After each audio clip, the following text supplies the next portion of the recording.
আজকে থেকে ধরেন লক্ষ কোটি বছর আগে, কত কোটি বছর আমরা জানি না, আল্লাহ রাব্বুল আলামিন একা ছিলেন, একা। তিনি সর্বপ্রথম সৃষ্টি করলেন আরশে আযীম। কি সৃষ্টি করলেন? আরশ আল্লাহ রাব্বুল আলামিনের একটা এমন স্বতন্ত্র সম্মানিত একটা সৃষ্টি, যেটা সবচেয়ে বড় সৃষ্টি, এর চেয়ে বড় কোনো সৃষ্টি নাই। এমনকি কিয়ামতের মাঠে এই আরশের ছায়া আল্লাহ রাব্বুল আলামিন 7 শ্রেণীর মানুষকে ছায়া দিবেন। সুবহানাল্লাহ। ওই 7 শ্রেণী সম্পর্কে আমরা অন্য হাদিসে পড়ে নিব, অনেকে হয়তো জানেন। সেখানে ন্যায়পরায়ণ শাসক থাকবেন, তারপরে যুবক থাকবেন, যুবক শ্রেণী যারা যৌবনকালটা আল্লাহর ইবাদতে কাটিয়ে দিয়েছে। সুবহানাল্লাহ। যে নারী একজন যুবককে আহ্বান করেছে খারাপ কাজের জন্য, কিন্তু যুবক বলেছে যে আমি রাজি না, আমি আল্লাহকে ভয় করি, সেই যুবকও আরশের ছায়া পাবে ইনশাআল্লাহ। তারপরে সেই দুই ভাই বা ব্যক্তি যারা একে অপরকে আল্লাহর জন্য মহব্বত করে, তারাও আরশের ছায়া পাবে। এমন ব্যক্তি যে গোপনে দান করে, মানে ডান হাত দিয়ে কি দান করছে বাম হাত জানে না, তারাও আরশের ছায়া পাবে। এমন ব্যক্তি যে অন্ধকারে বা একাকী আল্লাহ পাককে স্মরণ করে এবং চোখ দিয়ে দরদর করে পানি পড়তে থাকে, এই ব্যক্তিও আরশের ছায়া পাবে। এরকম প্রায় 7 শ্রেণীর মানুষ আরশের ছায়া পাবে। আরশ সৃষ্টি করার পরে আরশটা ছিল পানির উপরে। কোথায় ছিল? পানির উপরে। সূরা হুদের মধ্যে আছে। আমি শুধু রেফারেন্সগুলো আপনাদেরকে সূরাগুলো বলে দিব, বাসায় গিয়ে আপনারা পড়বেন। প্রত্যেকটা আয়াত কিন্তু এখানে ধরে বলার সময় নেই আর কি আমার কাছে। তো আরশটা ছিল পানির উপরে। এরপরে আল্লাহ রাব্বুল আলামিন আসমান এবং জমিন সৃষ্টি করেছেন 6 দিনে। পুরো মহাবিশ্ব আল্লাহ রাব্বুল আলামিন সৃষ্টি করেছেন কত দিনে? 6 দিনে। ফি সিত্তাতি আইয়াম, 6 দিনে। এখন সৃষ্টি করার পরে আল্লাহ রাব্বুল আলামিন কলম সৃষ্টি করেছেন। কি সৃষ্টি করেছেন? কলম। ইলমের সাথে যে কলমের সম্পর্ক, এটা একটু পরে আরো ক্লিয়ার হবে আপনাদের কাছে। আল্লাহ পাক কলম সৃষ্টি করে বলেছেন উক্তুব, কলম তুমি লিখো। কলম তো আমাদের সংজ্ঞা মতো জড় পদার্থ, তাই না? হ্যাঁ, তো আল্লাহ পাক বলছেন কলমকে তুমি লিখো। তো কলম কথা বলছে, মাযা আকতুব, আমি কি লিখবো? আল্লাহ পাক বলছেন লিখো, কিয়ামত পর্যন্ত যা যা হবে সব লিখে ফেলো। এরপর আল্লাহ রাব্বুল আলামিন লাউহে মাহফুজের মধ্যে একদম from the very beginning till the last day of judgement প্রত্যেকটা কথা লাউহে মাহফুজে লেখা আছে। এমনকি আপনার কার সাথে বিয়ে হবে সেটাও, কয়টা বাচ্চা কাচ্চা হবে সেটাও। তাই এত অস্থির হওয়ার দরকার নাই, রিজিকে যা আছে আসবে ইনশাআল্লাহ। লেখা যদি হয়ে থাকে আসবে না? আসবে ইনশাআল্লাহ। সবর। তো এই জন্য মুমিনদেরকে বলা হয়েছে তোমরা কখনো হতাশ হবে না, কারণ তাকদীর লেখা হয়ে গেছে, হতাশ হওয়ার কোনো কারণ নাই। একটা প্রবণতা আমরা সমাজে দেখছি আত্মহত্যার। ইয়াং জেনারেশনকে আমরা নসিহত করবো যে ভুলেও নিজের জীবনকে বিসর্জন দিতে যাবেন না। আল্লাহ রাব্বুল আলামিন আপনাদেরকে সৃষ্টি করেছেন তার ইবাদত করার জন্য এবং তার জমিনে তার দিনটাকে প্রতিষ্ঠা করার জন্য। খেলায় আপনার জীবনটা নষ্ট করবেন না, ঠিক আছে ভাই? আল্লাহ বোঝার তৌফিক দান করেন। তো কলম সৃষ্টি করার পরে কিয়ামত পর্যন্ত সব লেখা হয়ে গেছে। এখন আমাদের এই পৃথিবীতে তো মানুষ ছিল না, ছিল? এদিকে মনোযোগ দেন। এই পৃথিবীতে কি আগে মানুষ ছিল? এই পৃথিবীতে আগে কি ছিল তাহলে বলেন? হ্যাঁ, মাশাআল্লাহ। এই পৃথিবীতে আগে কি ছিল? এখন ওরা নাই? সবার সাথেই কিন্তু একটা করে আছে, কমপক্ষে কয়টা করে? সবার সাথে কমপক্ষে একটা করে। আর কোন কোন জায়গা আছে যেখানে জিনের বড় বড় আকড়া আছে। পৃথিবীতে যে জায়গাগুলো থেকে ইসলাম বিরোধী অপতৎপরতাগুলো চলে, ওখানে জিনের আকড়া বেশি। কথা বুঝতে পারছেন? তো জিন জাতিকে আল্লাহ পাক ধ্বংস করে দিয়েছেন তাদের পাপের কারণে, আল্লাহ দ্রোহিতার কারণে, অবাধ্যতার কারণে। এখন আল্লাহ রাব্বুল আলামিন ইরাদা করলেন পৃথিবীতে আমাদেরকে সৃষ্টি করবেন, মানে মানুষকে সৃষ্টি করবেন। আল্লাহ পাক তার সমস্ত ফেরেশতাদেরকে একত্রিত করলেন। ঘটনাটা কিন্তু খুব ইন্টারেস্টিং। আমি জানি এখানে ওলামায়ে কেরামও আছেন, তবে আমি সবার জন্য প্রযোজ্য হয় এমন কথা বলারই চেষ্টা করছি, কারণ অনেকে হয়তো এগুলো নাও জানতে পারে। তো আল্লাহ পাকের ভাষায় আমি যদি বলি, আল্লাহ রাব্বুল আলামিন বলছেন বা'দা আউযু বিল্লাহি মিনাশ শাইতানির রাজীম ওয়া ইয ক্বালা রাব্বুকা লিল মালায়েকা ইন্নী জাঈলুন ফিল আরদি খলিফা। হে নবী মুহাম্মদ সাল্লাল্লাহু আলাইহি ওয়াসাল্লাম, তুমি স্মরণ করো সেই সময়ের কথা যখন আল্লাহ তোমার রব সমস্ত ফেরেশতাদেরকে ডেকে বলেছিলেন যে ইন্নী জাঈলুন ফিল আরদি খলিফা, আমি জমিনে মানে পৃথিবীতে আমার খলিফা পাঠাতে চাই। কি পাঠাতে চাই? আরো জোরে বলেন। আল্লাহ পাক বলেননি পৃথিবীতে মানুষ পাঠাতে চাই, পৃথিবীতে নতুন কোনো মাখলুক পাঠাতে চাই। আমাদেরকে আল্লাহ পাক সম্মানের শব্দে সম্মানিত করেছেন, বিশেষায়িত করেছেন। আমাদেরকে বলেছেন আমরা আল্লাহর খলিফা, আমরা আল্লাহর খলিফা। এখন আমরা আল্লাহর খলিফা, কিন্তু পৃথিবীতে মানুষ খিলাফা শব্দ সহ্য করতে পারে না। হ্যাঁ, কি অদ্ভুত না? এটা কোরআনের কি শেষের দিকে আছে না প্রথম দিকে আছে? সূরা বাকারার একদম শুরুর দিকে 3টা 4টা 5টা পৃষ্ঠা উল্টালে দেখবেন এই একটা আছে। কোরআন তাহলে শুরু থেকে কখনো খুলেও দেখেনি সে ব্যক্তি। প্রমাণ হলো এটা যে খুলেও দেখেন, অথবা দেখলেও সে এড়িয়ে গেছে। আল্লাহ পাক আমাদেরকে বললেন যে পৃথিবীতে আমি আমার খলিফা পাঠাতে চাই। তাহলে আদম আলাইহিস সালামকে আল্লাহ পাক মুহাব্বতের শব্দে, সম্মানের শব্দে বিশেষায়িত করলেন কি বলে? সুবহানাল্লাহ, সুবহানাল্লাহ। আর খলিফা কাকে বলে এটা আমি আপনাদেরকে বোঝাচ্ছি একটা দোয়া থেকে, একটা দোয়া থেকে।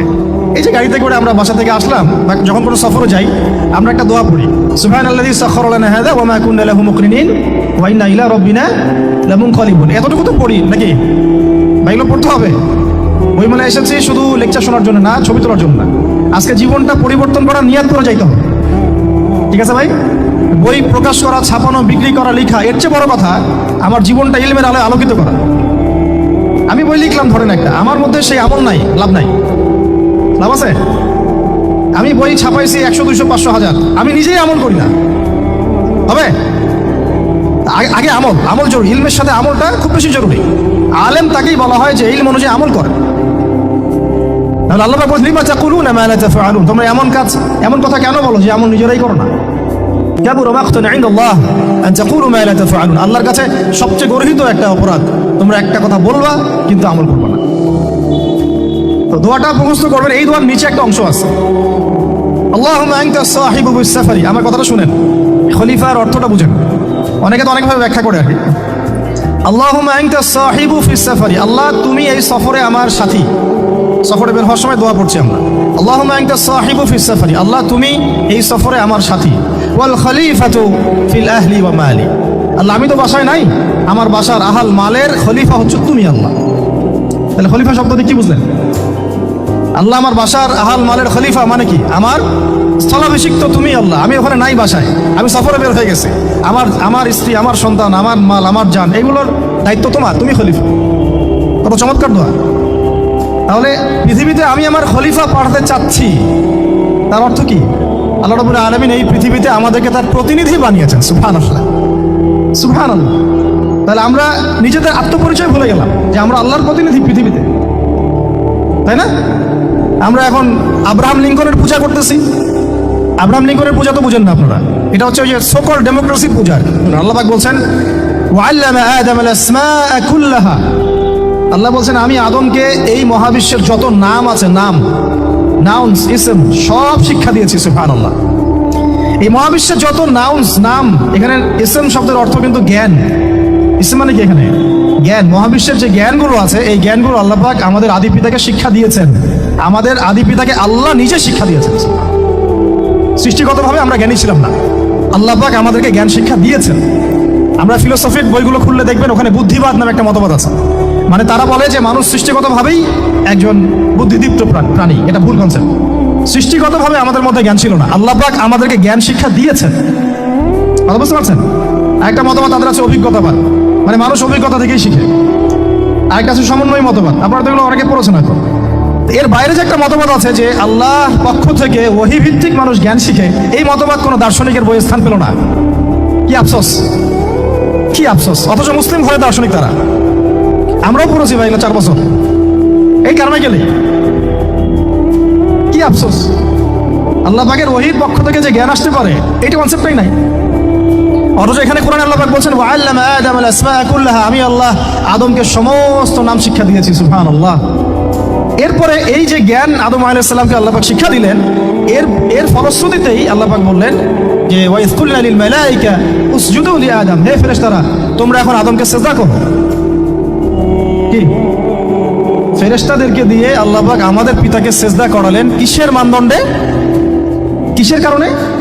জ্ঞানের কারণে। জ্ঞানের কারণে ফেরেশতাদেরকে আল্লাহ পাক বললেন যে এই নামগুলো বলে দাও তো তোমরা। তারা বলতে পারলো না। তারা বললো লা ইলম আল্লাহুম্মা লা ইলমা লানা ইল্লা মা আল্লামতানা, আল্লাহ আমাদের তো সেই জ্ঞান নাই, শুধু ওইটুকু জ্ঞান আছে যা আপনি আমাদেরকে শিখিয়েছেন। তখন আল্লাহ পাক বলেছিলেন যে আমি যা জানি তোমরা তা জানো না। আমি কি বলি নাই যে আমি আসমান জমিনের গায়েবের সব খবর জানি? তখন আল্লাহ বললেন যে তোমরা সবাই সেজদা করো আদমকে।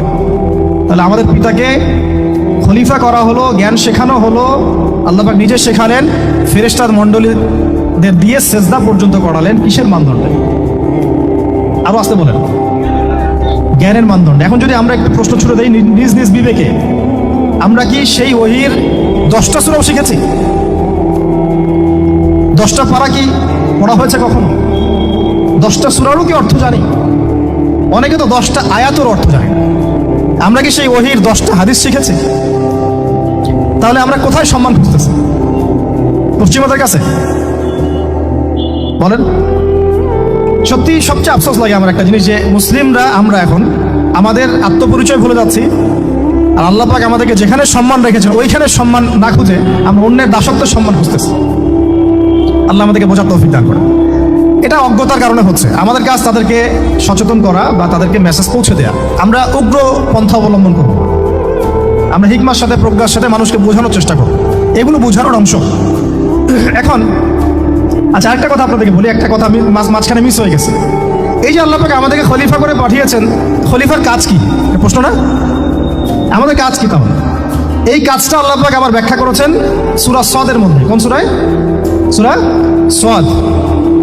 সদ নামে একটা সূরা আছে, সূরা ইয়াসিনের আগে পড়ে পাবেন। তো এখানে আল্লাহ পাক আরো একজন নবীকে তার খলিফা বলেছেন। সেই নবীর নাম দাউদ আলাইহিস সালাম। কি নাম? আর দাউদ আলাইহিস সালাম কিন্তু এই জেরুজালেম থেকে, যেখানে এখন ওই জায়নিস্টরা বোম্বিং করে আর কি, নিরীহ মুসলিমদেরকে হত্যা করে বিগত 70 বছর থেকে, ওই জেরুজালেম থেকে কিন্তু দাউদ আলাইহিস সালাম বিশ্ব শাসন করেছিলেন। তার পরবর্তীতে তার সন্তান সুলাইমান আলাইহিস সালামও কিন্তু ওখান থেকে বিশ্ব শাসন করেছিলেন। আর এখনকার বানু ইসরাইল দাবিদার এই জায়নিস্টরা, তারাও কিন্তু ওই ফিকিরি করছে, ওখান থেকে তারা বিশ্ব শাসন করতে চায়। তারা মনে করে তাদের একজন মাসিহ আসবে, সেই মাসিহ আসলে তারা বিশ্ব শাসন করবে। আমরা সেই মাসিহের নাম জানি মাসিহুদ দাজ্জাল। কি নাম? এই দাজ্জালকে ওরা ওদের সত্য মাসিহ মনে করে, আমরা জানি হচ্ছে মিথ্যা ভণ্ড প্রতারক মাসিহ, অথচ ওরা মনে করে এটা হচ্ছে সত্য মাসিহ। এই জায়গায় তারা ধোঁকা খাচ্ছে। অথচ সত্য মাসিহ হচ্ছেন ঈসা আলাইহিস সালাম, যিনি আবার শেষ জামানায় আসবেন এবং তার হাতেই এই মাসিহুদ দাজ্জাল মারা যাবে। এবং তারপরে পুরো বিশ্বে আবার ওই খিলাফা কায়েম হবে, ওই যে খলিফা, ওটা সারা বিশ্বে কায়েম হবে। এই টাউন হলও বাদ যাবে না ইনশাআল্লাহ। এটা মানুষ মানতে চাচ্ছে না, কিন্তু মানুষ না মানলে কি? আল্লাহ পাকের নকশায় সব আঁকা আছে কখন কি হবে। কে কে কল্পনা করেছিল যে আজকে আপনারা বসে এখানে দিনের আলোচনা করবেন? হ্যাঁ, কল্পনা করা যায় তো? যে শব্দগুলো আপনারা বলছেন এগুলো বললেই তো নাই গায়ে, এখন বলছেন। কেউ কি কল্পনা করেছিল যে হঠাৎ করে এমন একটা সময় চলে আসতে পারে? কেউ কিন্তু কল্পনা করেনি, আল্লাহ পাকের নকশায় ছিল। এখানে আমাদের একটা আফসোসের কথা, এখানে মাস্টার মাইন্ড আল্লাহ রাব্বুল আলামিন। প্রকৃত মাস্টার মাইন্ড কে? আমরা ক্রেডিট নেওয়ার প্রতিযোগিতায় ব্যস্ত হয়ে আছি এখন, কার কত ক্রেডিট নেওয়া যায়। এখানে একক ক্রেডিট পাওয়ার যোগ্য কেউ না, সমস্ত ক্রেডিট কার? আল্লাহ রাব্বুল আলামিন। এটা আল্লাহর সাথে গাদ্দারি করতে যায় না, তাহলে ভুলে যাও। কারণ আমি বারবার বলেছি আপনাদেরকে, কোরআন থেকে একটা শিক্ষা আমরা শিখেছি, একটা কম যখন মাজলুম থাকে, দুর্বল মাজলুম জুলুমের শিকার হচ্ছে, আল্লাহ পাক সেই কমটাকে বাঁচান, কোনো না কোনো একজন ত্রাণকর্তাকে পাঠান, কোনো একটা সূরাতে আল্লাহ পাক সেই কমকে বাঁচায় দেন। আবার যদি এই নিয়ামতটা পাওয়ার পরে ওই কম আবার এই জুলুম শুরু করে, আবার আল্লাহ দ্রোহিতা শুরু করে, আল্লাহ পাক তার চেয়ে বড় জালেম চাপাই দিবে। কথা বুঝতে পারছেন? আল্লাহর সাথে গাদ্দারি করতে চাই না, আল্লাহ পাক আমাদেরকে বোঝার তৌফিক দান করেন। খলিফার কাজটা কোথায় পাবেন? কোন সূরায় ভাই বলেন? সূরা সদে আল্লাহ পাক দাউদ আলাইহিস সালামকে খলিফা সম্বোধন করে বলছেন, ইয়া দাউদ। কি চমৎকার আহ্বান! ইয়া দাউদ, হে দাউদ, ইন্না জাআলনাকা খলিফাতান ফিল আরদ। দেখো, আমি আল্লাহ তোমাকে পৃথিবীতে খলিফা করেছি। কি করেছি? খলিফা করেছে। তোমার কাজ কি শোনো, ফাহকুম বাইনান নাস বিল হক। বোঝার চেষ্টা করেন একজন খলিফার কাজ কি। খলিফা মানে আল্লাহর প্রতিনিধি, জমিনে যে দায়িত্বশীল, অন্য মানুষের উপরে যে দায়িত্বশীল, তার কাজ ফাহকুম বাইনান নাস বিল হক, মানুষের মাঝে ন্যায় বিচার প্রতিষ্ঠা করবে, এটা তোমার কাজ। তাহলে এখন যারা আমরা এই জায়গায় আছি বা ভবিষ্যতে আসবো, আরো কাল আগাতে থাকবে, সময় আগাতে থাকবে, নতুন নতুন নেতৃত্ব আসবে, সবার ফাংশন একটাই, ফাহকুম বাইনান নাস বিল হক। আমাদের কাজ হবে মানুষের মাঝখানে কি করা? ন্যায় বিচার, বিচার ফয়সালার ক্ষেত্রে ইনসাফ করা, ন্যায় বিচার করা। তো ন্যায় বিচার তো এখন জাদুঘরে আছে নাকি? হ্যাঁ, কোনো কোনো ক্ষেত্রে আমরা চাই না যে ন্যায় বিচার জাদুঘরে যাক। আমরা চাই আবারও ন্যায় এবং সাম্যের সমাজ প্রতিষ্ঠা হোক। ইনশাআল্লাহ এরপর থেকে আমরা কোনো অন্যায় সহ্য করব না। ইনশাআল্লাহ এরপর থেকে আমরা কোনো জল্লাদতন্ত্র কায়েম করতে দিব না। আমাদের যা আছে তাই নিয়ে প্রতিবাদ হবে ইনশাআল্লাহ। কারণ এখনকার প্রজন্ম প্রতিবাদের ভাষা বুঝে। এখন যদি আপনারা আবার সেই প্রাচীন জুলুমের তন্ত্রে মন্ত্রে ফিরে যান, তাহলে আল্লাহর গজব চলে আসবে, বড় গজব। তো খলিফার কাজ কি ভাই? কি কাজ বললাম বলেন? মানুষের মাঝখানে ন্যায় বিচার প্রতিষ্ঠা করা। আচ্ছা, আরো আছে আয়াত শেষ হয় নাই। আল্লাহ পাক বলছেন ওয়ালা তাত্তাবিউল হাওয়া, ন্যায় বিচার করতে গিয়ে নিজের দাসত্ব মানে প্রবৃত্তির অনুসরণ করো না। ন্যায় বিচার করতে গিয়ে নিজের প্রবৃত্তির অনুসরণ করো না, মন গড়া বিধানের অনুসরণ করো না। আমার মামা, আমার চাচা, আমার খালু পার করে দিও না। প্রবৃত্তির অনুসরণ মানে কি? মন যাচাই তাই করো না। ন্যায় বিচার করতে গিয়ে আল্লাহ পাকের বিধান মেনে চলো। কারণ সূরা মাইদাতে আল্লাহ পাক বলেছেন আয়াত নাম্বার 44, 45, 47, ওয়া মান লাম ইয়াহকুম বিমা আনজালাল্লাহ ফাউলাইকা হুমুল কাফিরুন। যারা আল্লাহ পাকের হুকুম অনুযায়ী বিচার ফয়সালা করে না, তারা কাফির। 45-এ কি আল্লাহ বলছেন ওয়া মান লাম ইয়াহকুম বিমা আনজালাল্লাহ ফাউলাইকা হুমুল ফাসিকুন। যারা আল্লাহ পাকের বিধান অনুযায়ী বিচার ফয়সালা করে না, এরা ফাসিক, পাপাচারী।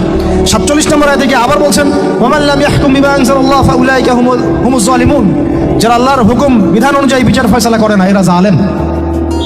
তো কাফেরও বলেছেন আল্লাহ, ফাসিকও বলেছেন, জালেমও বলেছেন। তাহলে বিচার ফয়সালা করার ক্ষেত্রে আল্লাহ পাকের বিধানকে সর্বোচ্চ অগ্রাধিকার দিতে হবে। নিজের প্রবৃত্তির অনুসরণ করা যাবে না। যদি করে তাহলে কি হবে?